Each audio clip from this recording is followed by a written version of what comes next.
Bom dia, meus amados irmãos, a graça e a paz do Senhor Jesus, louvado seja o nome do Senhor.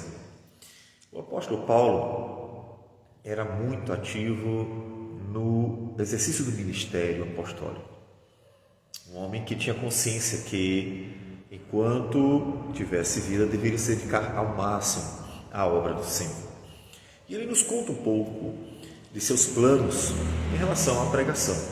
É claro, como nós vemos no livro de Atos dos Apóstolos, que às vezes Deus dá uma direção diferente daquilo que ele mesmo estava planejando.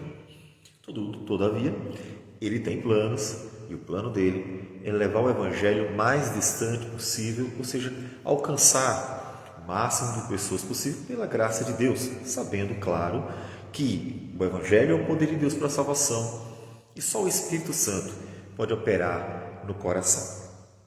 Então, em Romanos capítulo 15, dando continuidade, nós temos o apóstolo dizendo o seguinte: essa foi a razão porque também muitas vezes me senti impedido de visitá-los.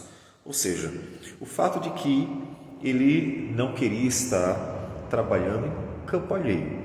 Então, certo de que o Senhor destinou a lançar os fundamentos, que é Cristo Jesus, plantar, portanto, igrejas, porque como apóstolo ele era testemunha tanto da ressurreição de Cristo quanto de todos os seus ensinamentos. Então ele estava indo onde não fora lançado o fundamento, então onde não havia sido ainda pregado o Evangelho é onde ele deveria ir. Outros iriam edificar sobre o fundamento, como ele fala em sua carta aos Coríntios. Mas a mensagem apostólica ela era principalmente a mensagem de fundação da igreja. E ele então, certo disso, ele também evita estar indo para os lugares onde já fora pregado o Evangelho, porque o propósito dele é levar essa semente adiante, onde não havia ainda. Então ele avisa, olha, não fui porque, de fato, eu tenho o propósito dado por Deus de estar lançando os fundamentos da igreja. E vocês já ouviram o Evangelho do Senhor Jesus. Não foi o apóstolo Paulo que plantou a igreja em Roma. Então, ele, mesmo assim, se dispõe a escrever, mas como os planos de ir para longe, para a Espanha, e, portanto, passar por Roma, são os planos que estão agora diante de seus olhos, ele se aproxima da igreja para edificá-la, como nós já falamos, aproveitar a ocasião para trazer uma série de edificações necessárias, principalmente quando diz respeito à relação judeu e gentil. Traz, como nós já dissemos várias vezes, uma prévia defesa diante das falsas acusações que eram feitas, e ele, se aproximando da igreja, tem também a oportunidade de que ela esteja ajudando no ministério que ele deve desenvolver, o ministério da plantação de igrejas, o ministério da pregação da palavra. Ele diz no versículo 23, mas agora, não tendo já campo de atividade nestas regiões e desejando muito visitá-los, penso em fazê-lo quando em viagem para a Espanha, pois espero que de passagem estarei convosco e que para lá seja por vós encaminhado, depois de haver primeiro desfrutado um pouco da vossa companhia. Ele é um apóstolo aos gentios, mesmo que não tenha sido ele que plantou a igreja, ele se sente na responsabilidade de estar edificando a igreja gentílica. Lembre-se que o apóstolo, ele traz a palavra do Senhor. A carta de Paulo aos Romanos, ela é uma carta de edificação para aquela igreja, mas é também a própria palavra de Deus que hoje temos acesso pela graça do Senhor. Foi aquilo que Deus quis que nós também recebêssemos. E então ele mostra quais são os seus planos. Olha, minha intenção é essa. A intenção do apóstolo Paulo significa que de fato ele tem esse interesse, mas não significa que vai acontecer. Por quê? Porque o Senhor é quem conduzia o ministério apostólico. Como nós já falamos, vemos isso em Atos, nem sempre aquilo que ele gostaria, a jornada, o caminho que ele gostaria de trilhar era exatamente aquele que o Senhor tinha para ele, mas é o seu plano e ele quer estar desfrutando inclusive da presença dos irmãos. Ou seja, as igrejas onde o apóstolo ia, onde ele era acolhido, eram também consolo, alento para ele. Lembre-se da lista muito grande de 2 Coríntios, de todas as suas lutas e tribulações, e aquela lista mostra como de fato o apóstolo precisava que as igrejas também fossem um suporte emocional, né? Um suporte para a sua vida, ou seja, acolhendo homens que, como o Paulo, estavam pregando a palavra e sofrendo, portanto, as implicações, as consequências disso, de estar pregando no mundo que jaz no maligno, precisavam de igrejas que acolhessem, que desse alento, fortalecesse, né? Para que ele continuasse a jornada pregando a palavra do Senhor. Portanto, observe que, de um lado, o apóstolo tem consciência de ser bênção e ter que ser bênção para todas as igrejas, e assim ele quer, é a vontade dele ir até a igreja de Roma, abençoar a igreja, ele tem esse interesse de fato, mas ao mesmo tempo, também a igreja deve ser uma bênção para ele. Então, ele também está esperando que, assim como ele tem o desejo de ser bênção para a igreja, ele também está esperando que a igreja tenha esse interesse de ser bênção para ele, de tal modo que eles se abençoem mutuamente, cada qual naquilo que recebeu da parte de Deus. Mas não era agora. Ele diz no versículo 25 que agora estou de partida para Jerusalém a serviço dos santos, porque aprove a Macedônia e a Acaia levantar uma coleta em benefício dos pobres dentre os santos que vivem em Jerusalém. Isto é, lhe pareceu bem e mesmo lhes são devedores, porque são os gentios. Porque se os gentios têm sido participantes dos valores espirituais dos judeus, devem também servi-los com bens materiais. Observe que interessante, o apóstolo não tem esse papel. A gente poderia até dizer assim, poderia ter mandado um diácono, né? O diácono tem esse propósito, esse papel importante que é o cuidado social, o cuidado com as necessidades sociais, com as necessidades dos santos, né? Mas o apóstolo, ele fez questão de ir junto.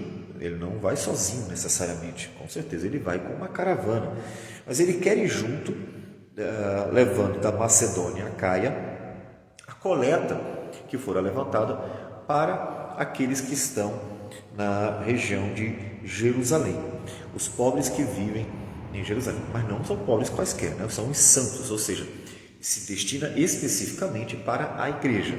Então, de um lado, você já viu uma coisa, a consciência de que a igreja ela não tem uma missão assistencialista. A igreja tem que estar dando assistência a todas as pessoas. Não é a missão da igreja, tá? Você não encontrará isso no Novo Testamento de forma alguma. Quando aparece no Novo Testamento a igreja cuidando de algum pobre, de alguma viúva, de algum órfão, sempre são da igreja. Ou seja, a igreja entende que ela tem um propósito de cuidar dos seus. Tá? Se aparece alguém sendo bênção para outras pessoas, mas não como uma missão da igreja, né? Pensando no grupo, né? Mas as pessoas devem ser bênção para todas. Então, por exemplo, nós vemos a DOCA, que vai abençoar as pessoas da cidade com suas costuras, com aquilo que ela sabia fazer. Nós temos o testemunho até anterior à sua conversão do Cornélio, que era conhecido por dar esmola aos pobres. Então, o testemunho pessoal, ou seja, as pessoas sendo uma bênção dentro da sociedade. Isso é o papel natural, porque é o próprio amor em prática. Mas, quando diz respeito à missão da igreja, pensando como igreja, grupo, o coletivo, a igreja não tem essa missão. A igreja tem que cuidar dos pobres. Opa, calma aí. Cada cristão deve ser uma bênção. Mas a missão da igreja não é essa. A missão da igreja é pregar o evangelho ao mundo, né? A missão da igreja é essa. Então, a igreja tem um propósito de estar anunciando a palavra de Deus. Porque, inclusive, essa missão está dentro do propósito da igreja, que é glorificar a Deus. É importante dizer isso porque em nossos dias há uma confusão em cima disso, né? Então, as pessoas confundem o papel do cristão como bênção e a missão da igreja como instituição, ou seja, como o grupo, né, que é a instituição igreja, que tem como missão pregar o Evangelho. Então, são coisas diferentes. Então veja que ele vai levando coletas mais para os santos que vivem em Jerusalém, para cristãos, judeus cristãos, né? Pessoas que realmente tinham se convertido. Aqueles judeus, por exemplo, que estavam em Pentecostes, né? Então eram os judeus que se converteram. Claro que isso cumpre um propósito importante, porque como ele está sempre sendo perturbado, veja, como ele vai dizer no versículo 30, rogo-vos, pois, irmãos, por nosso Senhor Jesus Cristo e também pelo amor do Espírito, que luteis juntamente comigo nas orações a Deus a meu favor. Então, olha, vocês precisam orar por mim, porque a luta é grande, a situação não é fácil, não. Então, ore por mim. Observe que o apóstolo, ele sabe da sua dependência de Deus. E olha, que era um grande homem de Deus, o homem que é praticamente o maior autor do Novo Testamento. Pode não ser em quantidade de palavras, mas em número de livros, né? Então, ele foi um grande instrumento, mas ele depende de Deus, a obra é do Senhor, tanto que ele em Coríntios fala do espinho na carne. Então, a obra é do Senhor e ele está na dependência. E observe, ele diz, para que eu me veja livre dos rebeldes que vivem na Judéia e que este meu serviço em Jerusalém seja bem aceito pelos santos. Então veja que há uma dificuldade. Os judaizantes, né, que ele chama de rebeldes, que são os falsos irmãos que ele cita em Gálatas, eram pessoas que estavam perseguindo ele, pessoas que estavam criando problema, que estavam fazendo falsas acusações. Esses são os rebeldes, são as pessoas problemáticas que atrapalhavam o ministério do apóstolo. Deus ia dar o juízo sobre elas, com certeza. Então, tendo em vista falsas acusações, que ele, inclusive, já previamente apresentou sua defesa na carta aos Romanos, tendo em vista os perseguidores dentre os judeus, os falsos irmãos que incomodavam, ele ir a Jerusalém, levando coletas e mostrando o seu amor e seu carinho para com os cristãos que eram judeus, então isso é uma forma também de amenizar ou sanar qualquer dúvida, né?